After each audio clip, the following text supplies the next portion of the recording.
Bismillahirrahmanirrahim. Assalamualaikum warahmatullahi wabarakatuh. Alhamdulillah. Selamat datang saya ucapkan kepada kawan-kawan. Apa khabar kawan-kawan semua? Saya berharap agar kawan-kawan semua sihat dan bahagia hendaknya. Saya doakan juga agar kita semua berada di bawah rahmat dan pemeliharaan Allah Azza wa Jalla, hendaknya agar kita dapat terus bersama-sama di sini dan menjalankan aktiviti kita dengan baik. Kali ini melalui segmen kehidupan, saya akan tampilkan isu duda dan dara hidup sepi dengan subtitlenya orang tua lebih suka kahwin dari orang muda. Lazimnya orang tua akan menghadapi halangan daripada anak-anak. Jadi, isu ini menarik untuk dibicarakan bagi membuka minda anak-anak kepada kedua ibu dan bapa mereka agar memahami masalah yang terpaksa dialami oleh orang tua. Sabar dulu, nanti kita bahas isu ini. Pada kesempatan ini, saya ingin merakamkan jutaan terima kasih kepada kawan-kawan kerana sudi singgah di sini. Saya merasakan satu penghormatan yang cukup besar buat saya. Saya mohon kerjasama dan bantuan kawan-kawan untuk ikuti terus hingga habis. Kemudian like, subscribe dan komen. Jadi tanpa melengahkan masa, jom kita ikutinya. Tapi sebelum itu kita ikuti dulu intro channel dan opening video. Jom kita.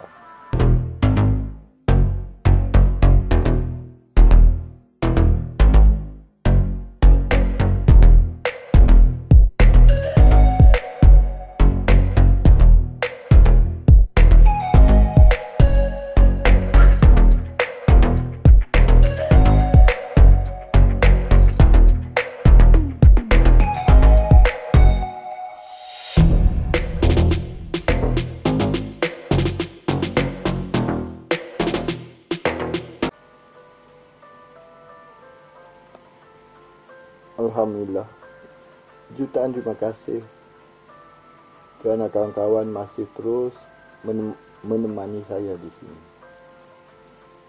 Sesungguhnya pertemuan kita ini bukan saja-saja, tapi telah diatur oleh Allah Azza wa Jalla sejak azali lagi. Sudah pasti ada hikmahnya untuk kita di masa depan. Hikmah yang kita tidak tahu masa ini. Hanya masa depan yang akan menentukannya.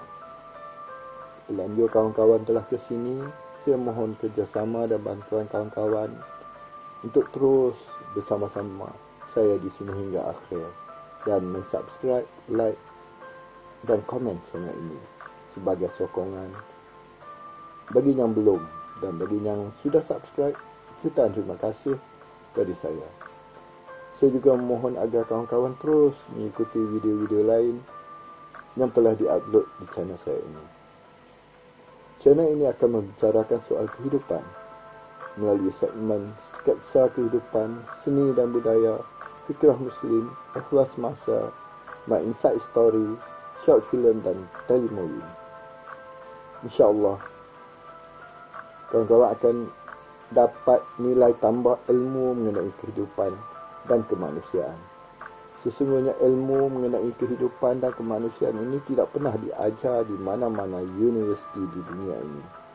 Ingat, kita semua pasti akan melalui pengalaman hitam dan putih kehidupan. Tidak kira siapa kita pasti tidak mampu menghindarinya.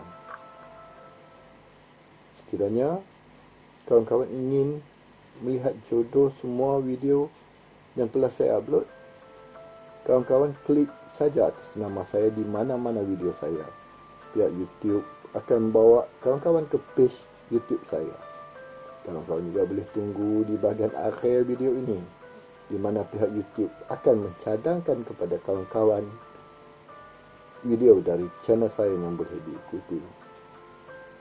Jadi tanpa melengahkan masa, jom kita ikutinya.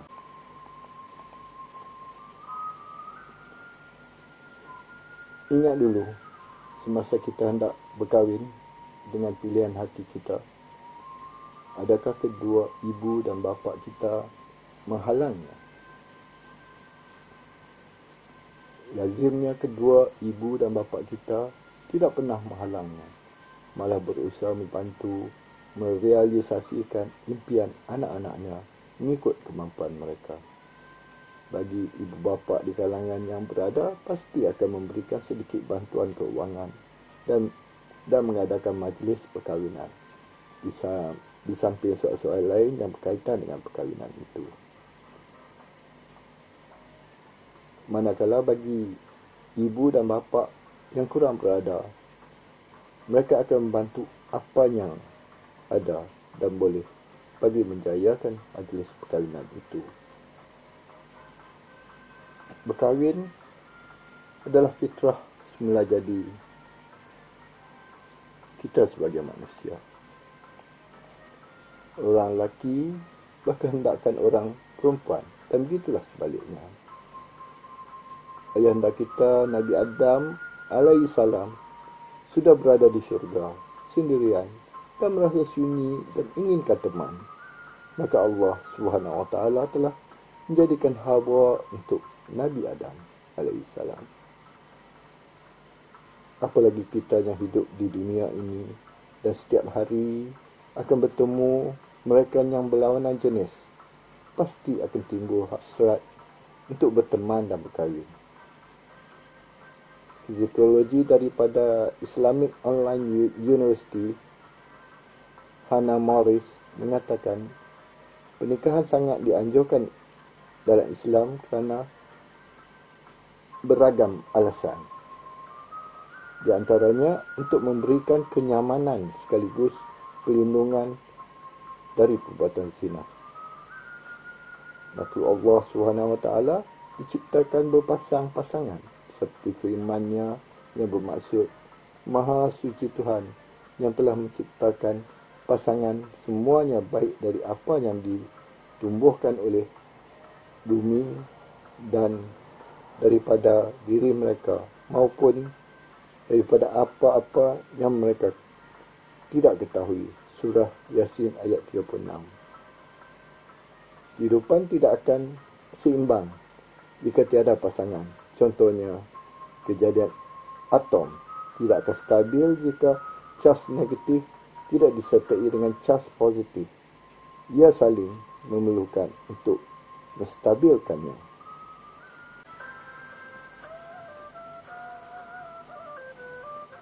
Sayangnya, kebanyakan anak-anak lupa sejarah perkahwinan mereka dibantu oleh ibu dan bapa mereka.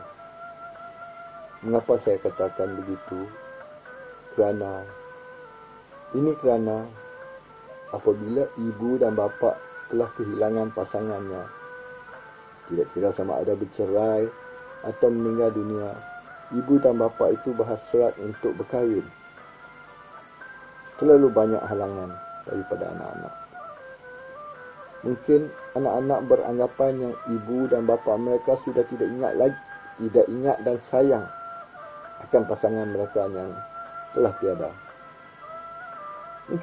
Mungkin juga bagi mereka yang mereka beranggapan yang pasangan ibu dan bapa yang ingin dikahwini itu hanya hendakkan harta dan wang ringgit pasangannya.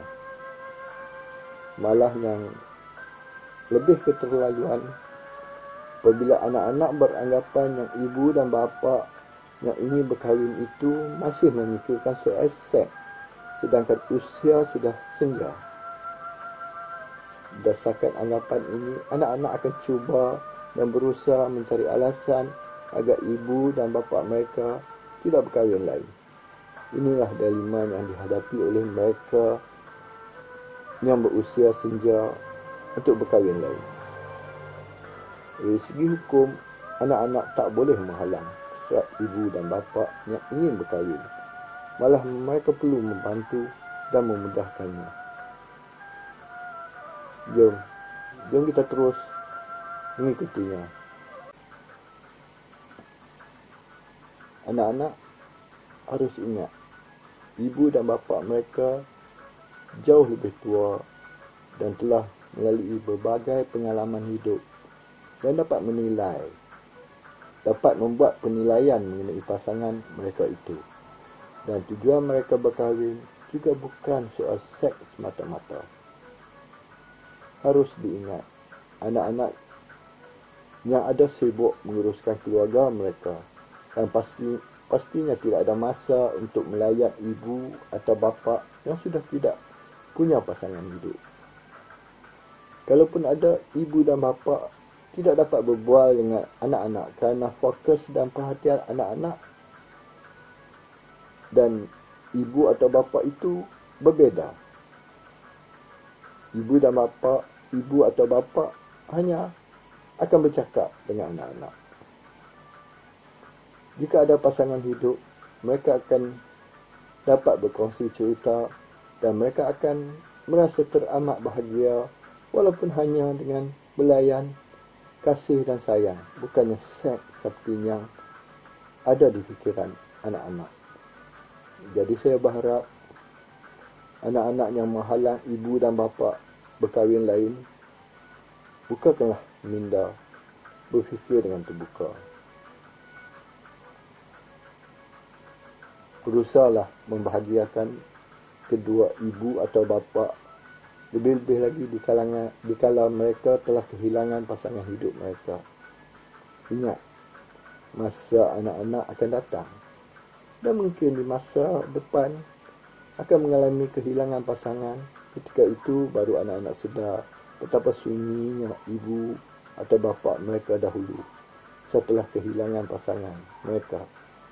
Ketika itu menyesal pun sudah tidak berguna lagi.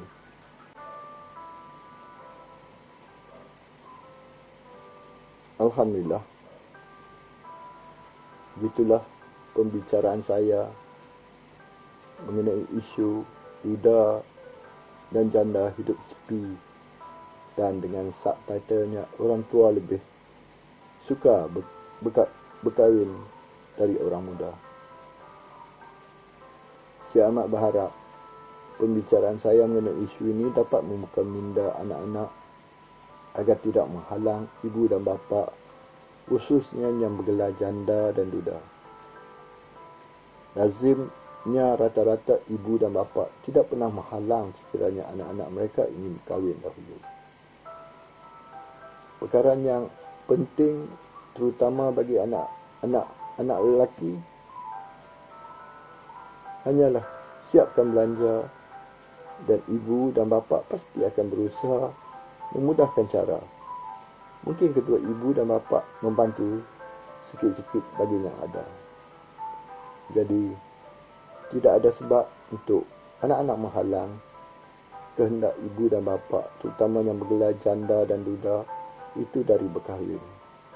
Sepatutnya anak-anak berusaha memudahkan cara agar hasrat mereka terlaksana, agar mereka mengakhiri hidup mereka dengan senang dan bahagia, supaya mereka tidak merasa sunyi dan terpinggir di akhir hayat mereka.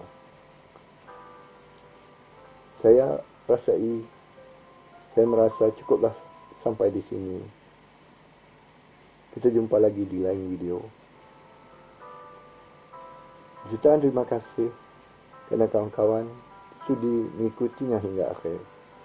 Jangan lupa subscribe, like dan komen. Bye-bye. Assalamualaikum.